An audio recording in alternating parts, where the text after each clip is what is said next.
In a vibrant Lagos neighborhood, young Tunde discovers a mysterious book that transforms him into a ghost, allowing him to witness the hidden struggles of his family.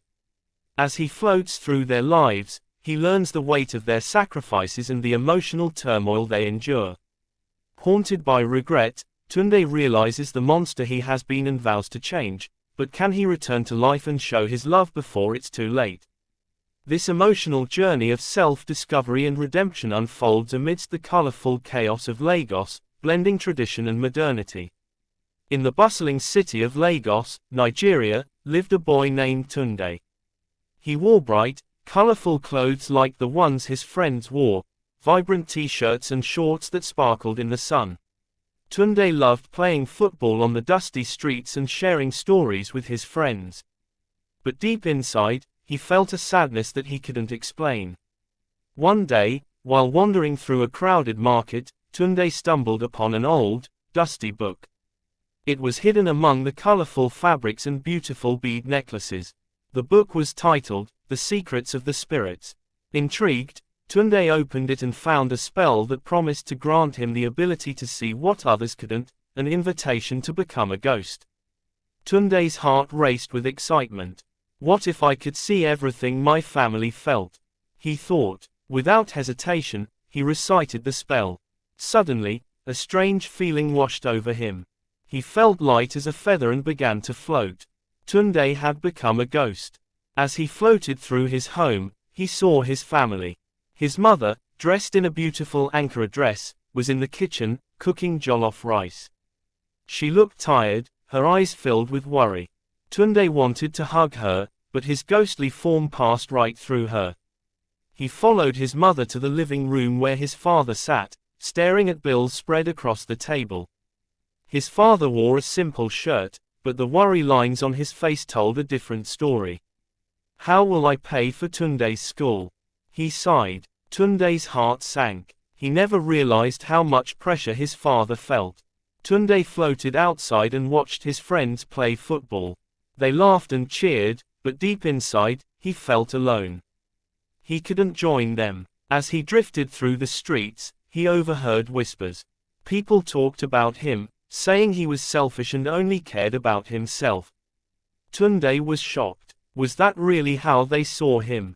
Desperate to understand his family better, Tunde decided to follow his mother again. She visited the market, selling the handmade jewelry she crafted late into the night. Tunde noticed how she smiled at customers, but when they left, her smile faded. She was exhausted from working so hard.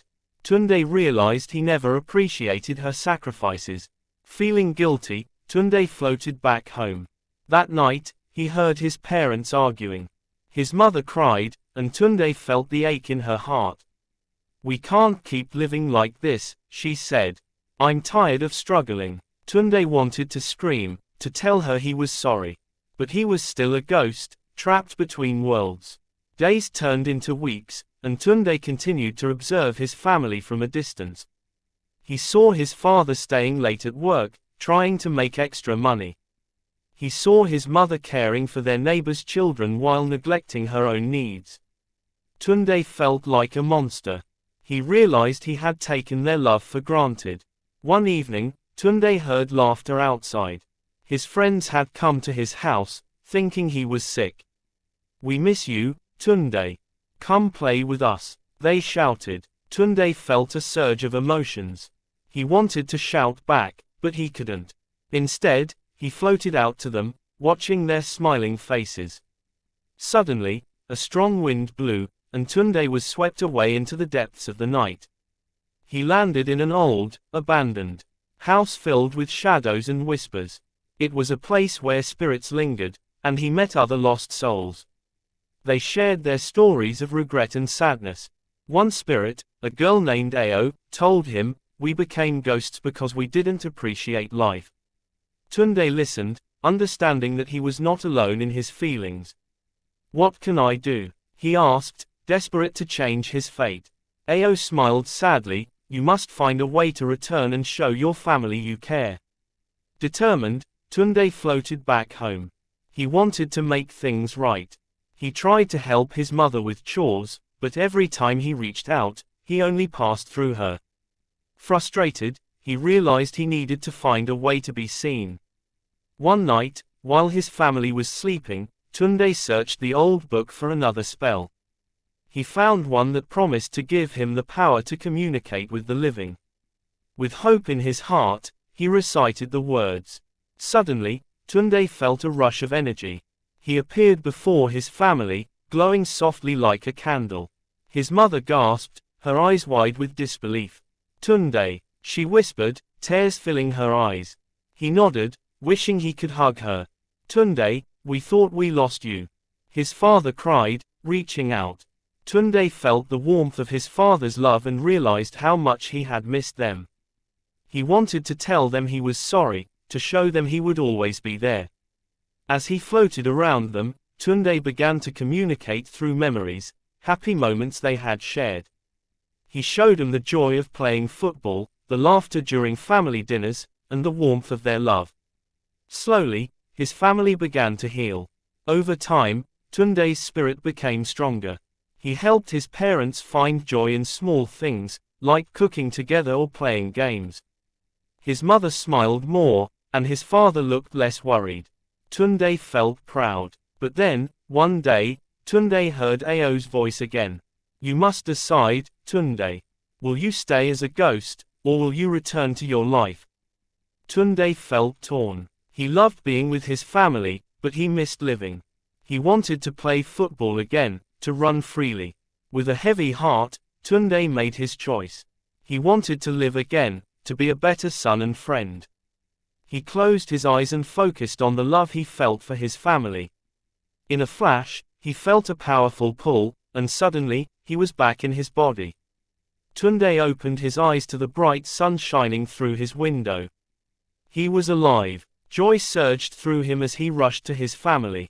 "I'm home," he shouted. They hugged him tightly, their tears mixing with laughter. They were together again. From that day on, Tunde was different. He helped his family more, appreciating their sacrifices. He played football with his friends, laughing and having fun. Tunde had learned the true meaning of love and family. He often thought about his time as a ghost, realizing it had changed him forever. He never took his family for granted again. Instead, he cherished every moment, understanding that love was the strongest magic of all. As Tunde walked through the vibrant streets of Lagos, he smiled, knowing that he was not just a boy but a part of something much bigger. He had faced his fears and discovered the monster within, and now, he could be the hero his family needed. Tunde felt grateful for the second chance he had received. Life was full of challenges, but he knew that as long as they were together, they could overcome anything. And that was the true magic of family. Don't miss out on this heartwarming and suspenseful journey. If you want to see how Tunde's story of redemption unfolds, hit the like button, subscribe, and turn on the notification bell so you never miss an update. Share your thoughts in the comments. What would you do if you had the chance to see your family from the other side? Stay tuned, because you won't want to miss the emotional conclusion.